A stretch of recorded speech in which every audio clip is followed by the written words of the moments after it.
네, 예고해드린 대로 오늘 2부는 정은경 더불어민주당 선대위 총괄선대위원장과 함께하겠습니다.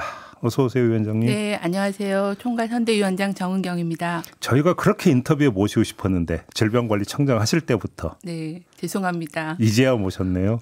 네. 어떻게 총괄선대위원장이라는 자리는 좀 이제 익숙해지셨습니까? 아니요, 아직도 익숙하지 않습니다. 그래요? 네. 뭐가 제일 어색하십니까? 그래서 제가 이제 정치인이 아니고 공직자였기 때문에 그리고 또 저의 분야가 아니어서 늘 좀 어렵고 어색하고 그렇습니다. 그래요? 네. 수많은 사람들을 만나야 되잖아요. 네, 악수도 계속해야 되고. 네. 어떤 분들은 손이 아프다고 하더라고요. 어떠세요? 아직 저는 그 정도는 아니고요. 네. 네, 국민들 뵙는 거는 여전히 좋은 일입니다. 근데 사실 좀 의외였습니다. 의외라고 평가한 분들이 많을 거예요. 오, 정은경 총장께서 지금 선대위원장을 맡는다고 의외로 받아들이신 분들이 아마 좀 많았을 것 같은데 결심을 하신 결정적인 계기가 뭘까요? 저도 제가 선대위원장을 할 거라고는 꿈에도 상상해보지 않았고 굉장히 예상 밖의 일이긴 합니다. 근데 갑자기 선대위원회에 참여해달라는 요청을 받았을 때 예. 제가 딱 드는 생각은 잘할 수 있을까에 대한 거와 두 번째는 여전히 그 내란으로 인한 분노 그리고 너무 내란이 오래 지속되니까 이러다가 우리 사회가 만들어 놓은 제도가 다 무너지지 않을까라는 우리 아이들의 미래가 불안했다고 할까요? 그런 마음이 커서 저래도 좀 할 수 있는 일이면 좀 도와야 되겠다라는 마음을 먹었어요. 이재명 후보한테 직접 연락 받으셨죠? 일단 당으로부터 연락을 받았고요. 누가 연락을 했더라도 같은 마음이었을 것 같습니다. 그러면 그 위원장님이 그 정치에 좀 이렇게 활동을 해야겠다는 결정적 이유는 역시 내란 때문 이렇게 이해를 하면 되는 걸까요? 네, 내란이 없었으면 예. 제가 선대위원장이나 정치로 나설 일은 전혀 없었을 것 같습니다. 그래요? 그러면 그날 밤 내지 그 이후에 어떤 생각을 그렇게 많이 하셨던 건데? 내란 계엄 내린 날은 저는 다른 일 하고 있었는데 우리 아이가 갑자기 와서 내란 계엄을 선포했대 이렇게 얘기해서 가짜 뉴스니까 확인해봐라. 그렇게 얘기하셨어요? 네, 당연히 그렇게 그렇겠죠. 그래서 이렇게 뉴스를 켰더니 윤석열 전 대통령이 담화를 발표하고 있어서 정말 비현실적이었고요. 21세기 우리나라에서 이렇게 황당한 일이 있을 수 있을까? 이런 생각이었고 이게 시간이 조금 지나면서는 그 군사 독재 시절에 했던 경험들이 떠오르면서 어떤 일이 벌어질까 이게 우리나라가 어떻게 갈 건가에 대해서 굉장히 불안했었습니다. 그 이후의 과정도 참 여러 가지 장면이 연출이 됐잖아요. 네. 그때 지켜보는 심정은 어떠셨는데? 일단 저는 탄핵하면 될 줄 알았는데 예. 파면하는데도 시간이 많이 걸렸고 그 이후에 검찰 수사를 하거나 아니면은 사법부에서 재판이나 뭐 이런 것들이 진행되는 걸 보면서 이게 내란이 종식이 될 수 있을까에 대한 그런 우려가 굉장히 컸던 것 같아요. 그럼 결국은 내란 종식은 정권 교체로만 이루어질 수 있다 이렇게 보셨다는 걸까요? 네. 정권 교체가 돼야 내란이 확실하게 종식이 될 수 있고 또 우리 사회가 좀 정상적으로 갈 수 있지 않을까라는 생각이 커서 그래서 선대위에 참여해야 되겠다라는 생각을 하게 된 게 그런 이유입니다. 그러면 저번에 이제 그 정강정책 연설에서 절박한 마음이라는 표현을 쓴 거 바로 이걸 말씀하시는 걸까요? 네, 너무 이제 파면이면 끝날 줄 알았는데 그렇지 않고 여전히 정부나 아니면은 검찰이나 사법부에 남아 있는 그런 내란 동조 세력들 뭐 이런 사람들이 계속 그걸 지속하려는 그런 움직임들이 계속 되었잖아요. 그래서 산 넘어 산이라는 생각이 들어서 이게 선거를 통해서 정권을 바꾸지 않으면은 내란이 확실하게 끝나지 않겠다. 그리고 선거를 끝나더라도 당분간은 정상화시키는데 굉장히 많은 그런 저항과 노력이 필요하겠다. 이런 생각을 했습니다. 혹시 12월 3일 이후로 우리 위원장님도 다른 많은 국민들처럼 불면의 밤 내지 불안한 심정 혹시 이런 것들을 갖고 사셨습니까? 정말 답답했고요. 네. 거의 하루 종일 뉴스를 계속 봤던 것 같아요. 그렇죠. 뉴스를 끼고 살 수밖에 없는. 네, 뉴스에서 주는 그런 내란 세력들의 움직임을 보고 계속 분노했고 엄청난 정신적인 스트레스를 받아서 일상이 즐겁지 않았던 것 같아요. 그래요. 네. 그 주역인 윤석열 전 대통령이 어제 입장문 내놨습니다. 김문수 후보로 대동단계를 주문하는 이런 입장문이 혹시 보셨습니까? 뉴스를 들었는데요. 예. 너무 황당하다라는 생각이 들었고. 어떤 점에서요? 결국은 국민의힘 후보가 당선이 돼서 자기의 재판에 영향을 미치고 또 사면을 받겠다라는 그런 의도가 아닐까 뭐 그렇게 생각합니다. 그래요. 알겠습니다.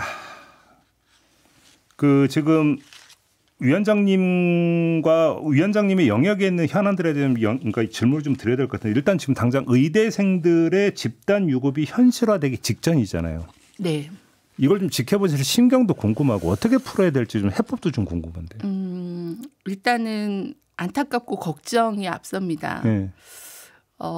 젊은 의사 지망하는 의대 학생들이 1년 이상 제대로 된 그런 교육을 못 받고 있고 본인들의 귀한 시간을 보내고 있기 때문에 굉장히 안타까움이 일단 크고요. 두 번째는 이제 굉장히 의대 교육이나 전공의 수련에 많은 문제가 생겼기 때문에 앞으로의 의사 인력을 어떻게 확보하고 예. 유지할 건가에 대한 걱정이 같이 있습니다. 의사 부족 문제를 해결하겠다고 만든 의대 정원 문제가 예. 당분간에 굉장히 긴 시간 동안 의료 인력 공급에 큰 영향을 미치지 않을까에 대한 걱정이 있습니다. 그러니까 사실 뉴스로 전해지고 있는 의대의 모습이라고 하는 것은 학생들이 빠져나갔다, 수업을 안 듣는다, 돌아오지 않는다 이런 네. 현상적인 부분이거든요. 그런데 의대 내부에서 어떤 좀 기류라고 할까요? 움직임이라고 혹시 이런 것들이 좀 가장 인상 깊게 좀 남았던 이런 게 있습니까? 그러니까 의대 내에서는 이제 빨리 의대 교육을 정상화시키고자 하는 노력들을 많이 하는데 이제 의대생이나 전공의들은 이 의료개혁 방안이나 정원 문제에 대해서 정부가 명확하게 입장을 내놓거나 뭐 소통을 하거나 그게 없다 보니까 이게 계속 지속이 되는 것 같고요. 만약에 이제 전공의도 문제기는 한데 전공의도 복귀 계획에 대해서 교육부에서 발표를 하긴 했던데 전공의 수련이 지금 거의 그 전공의에 들어오는 의사 숫자가 줄어들고 있어서 흉부외과라거나 산부인과라거나 이런 굉장히 전문적인 그런 의사 양성 필수 의료 분야에서도 당분간은 전문의 의사를 양성하는 데 어려워짐이 있기 때문에 빨리 정상화시키는 게 굉장히 중요합니다. 차기 정부가 들어서 그러면 지금 이 꼬일 대로 꼬여 있는 문제를 어떻게 풀어야 된다고 생각하세요? 일단은 이제 의료 환경이 많이 변하고 있어요. 예. 일단 제일 중요한 건 아마 초고령화에 대한 부분과 네네. 또 의료 기술이 발달하는 부분도 있고 우리나라가 지금 의료비가 굉장히 급증하고 있거든요. 아, 그래요? 네. 그리고 또 노인들이 많아지다 보니까 의료뿐만이 아니라 이제 돌봄이라거나 이렇게 그렇죠. 다양한 의료 그렇죠. 수요들도 생기고 있고 그렇죠. 또 젊은 의사들은 근무 형태가 좀 더 그 워라밸을 바라는 근무 형태로 바뀌고도 있고 하는 그런 굉장히 많은 그런 의료 환경 변화를 반영한 앞으로 20-30년을 좀 내다보는 의료 개혁 방안과 로드맵을 만드는 게 굉장히 중요할 것 같습니다.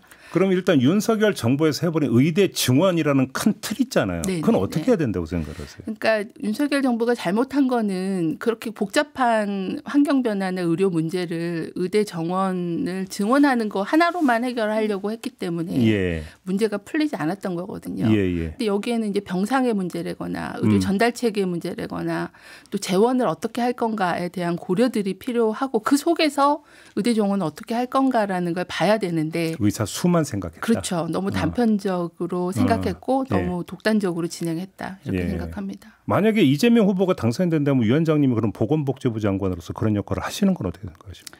저는 6.3 대선으로 정권 교체가 되면 네. 저의 일상으로 저의 대학으로 돌아갈 계획입니다. 아, 돌아가실 거죠? 네. 그래요? 만약에 근데 요청이 들어오면 그때는 어떻게 하실 겁니까? 글쎄요. 굉장히 그 보건복지부는 보건 문제도 굉장히 어렵고 복지도 해야 될 일들이 많기 때문에 네. 많은 전문가들이 계실 거라고 생각합니다. 네, 사실 뭐 지금 이 질문 자체는 너무 앞서간 질문이긴 합니다. 그렇습니다. 그렇죠? 네, 가정으로 질문하실 그렇죠. 필요는 없으실 것 네, 같습니다. 이재명 후보가 당선된다면이라는 가정하에서 그렇죠. 드리는 네. 질문이고요. 그나저나 밖에서 멀리서 지켜보던 이재명 후보와 이제 선대위원장으로서 지근거리에서 지켜본 이재명 후보의 좀 차이가 있던가요? 저도 이재명 후보를 예전에 질병청장 할 때 한번 현장 방문할 때 만난 게 다여서 언론을 통해서 보는 이재명 후보는 되게 좀 차갑고 또 굉장히 거칠고 이렇게 표현이 되는 것 같은데 제가 이제 지난번 현장 투어를 하루 종일 같이 다니면서 봤을 때는 굉장히 경청을 잘하고 유머러스한 면도 많다고 생각을 했고요. 예.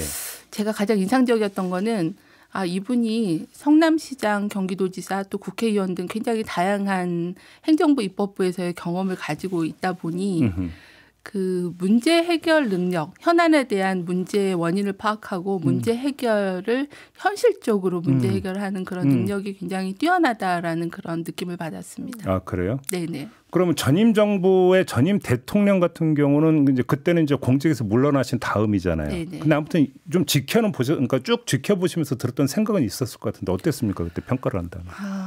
굉장히 답답했고요. 어떤 점이 그렇게 답답했어요?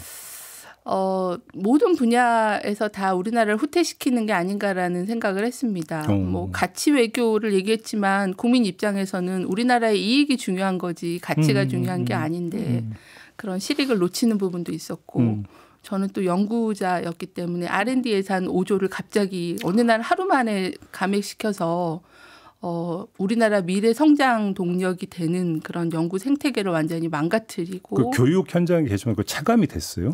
굉장히 많은 교수님들이 그 문제를 지적을 했고 어느 날 연구라는 거는 1년으로 끝나는 게 아니기 때문에 연속적인 게 필요하고 또 그 연구비에는 많은 부분이 연구 인력 양성에 들어가는 예산이 많았거든요. 그런데 이제 그런 예산들이 어느 날 갑자기 삭감되니까 학위생들을 다 내보내야 되고 또 출연연구소가 연구비가 깎이니까 아이들이 갈 데가 없고 굉장히 자괴감에 빠지시는 거를 굉장히 많이 봤기 때문에 이제 그런 미래 성장 동력을 망가뜨린 것도 있고 교육이나 의료 현장도 뭐 혼란만 가중시킨 것도 있고요. 또 뭐 부자 감세라고 해서 굉장히 재정 적자가 많았잖아요. 그러다 보니 경제에 투자할 예산도 없고 또 복지는 굉장히 많이 후퇴해서 제가 관심 있는 보건의료 또는 복지 부분이 많이 후퇴했다 이렇게 생각합니다. 많이 후퇴했다? 네네. 일단 감염 대응으로 그러면 좁히면 여기도 마찬가지입니까?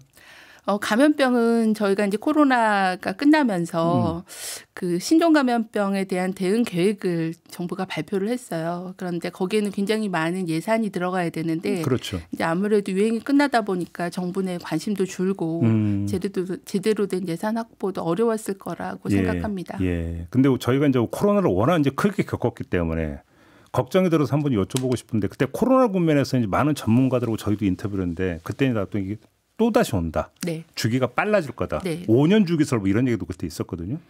근데 이제 과학적으로 몇 년마다 온다라는 것을 예측하기는 어렵고요. 대부분 전문가들은 반드시 올 거다라고 생각을 합니다. 뭐 이렇게 환경 파괴도 많이 하면서 동물하고의 접촉도 많아지고 그렇죠. 또 인구가 늘어나고 도시화가 되면서 굉장히 밀접하게 생활을 하게 되고 요즘은 세계화가 돼서 하루 만에 전 세계로 비행기를 통해서 퍼져갈 수 있기 때문에 예전보다 전파 속도가 워낙 빨라졌기 때문에 어느 한 지역에서 감염병이 생기면 전 세계로 확산되는 속도가 빠르기 때문에 팬데믹으로 갈 가능성이 굉장히 더 높아진 거죠. 우리나라는 그런 좀 그 대응 대비는 좀 돼 있다고 평가하세요? 현재 질병관리청 중심으로 이제 여러 가지 대책들을 하고 있는데 아까 말씀드린 대로 예산이나 정부 내에서의 우선순위 이런 면에서는 좀 더 재고할 필요가 있다고 생각합니다. 위원장님이 거의 언론 인터뷰를 안 하셨기 때문에 제가 기억이 없어서 그때 코로나 국면에서 진짜 거의 그 쪽잠 주무시면서 잠도 뭐 1시간 잤다 그때 이렇게 말씀하셨던 건 전 지금도 기억이 나는데 그때 돌아보시면 제일 힘들었던 게 어떤 거였어요?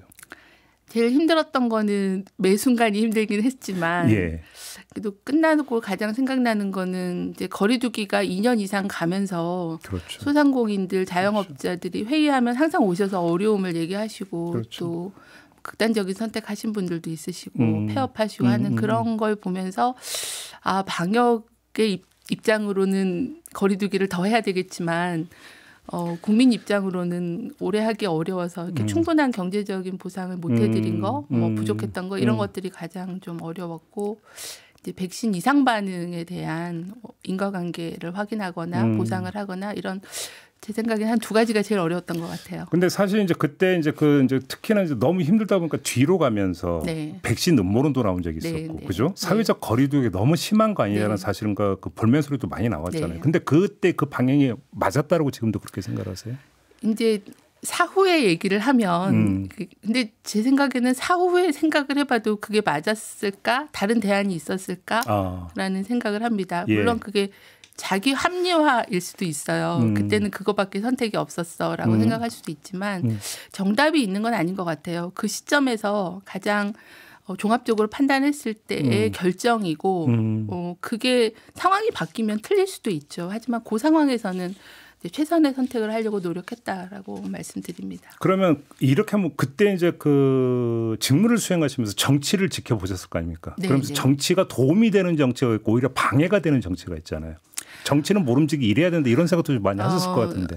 초기에는 여야 되게 많이 도와주셨어요. 위기 극복을 해야 되는데 이걸 정쟁의 도구로 사용하면 안 된다라고 했기 때문에 한 2년 정도는 국회도 많이 도와주시고 그랬던 것 같은데 이제 대선이 다가오면서는 좀 더 정치적인 이슈로 많이 등장을 해서 좀 안타까웠습니다. 아, 그러니 그다음부터 정치적 재단이 들어왔던 건가요? 그러니까 저희한테 영향을 줬다기보다는 이게 저희의 그런 방역 활동을 정치적으로 해석하고 정치에 활용하는 그런 게 있었지 저희에게 뭐 정치적인 압력이 들어왔다 그건 아닙니다. 알겠습니다. 인터뷰 마무리해야 되는데 말씀을 너무 잘하세요. 질문을 잘해 주셔서 아니고요. 정말 말씀을 너무 잘하시는데 인터뷰 또 한 번 하셔야 될 것 같은데. 아닙니다. 뭐 이렇게 단호하게 끊으십니까? 빨리 6.3 대선으로 정권 교체가 되고 또 사회가 정상화되고 우리 미래를 좀 꿈꿀 수 있고 저나 국민들께서도 예전에 평범하고 소소하고 즐거웠던 일상으로 돌아갔으면 하는 그런 바람입니다. 네, 알겠습니다. 근데 진짜로 학교로 돌아가실 거예요? 네, 그럴 계획입니다. 그래요? 네. 알겠습니다. 자, 오늘 말씀 여기까지 드려야 될 것 같습니다. 고맙습니다, 위원장님. 감사합니다. 네, 지금까지 정은경 더불어민주당 선대위 총괄 선대위원장이었습니다.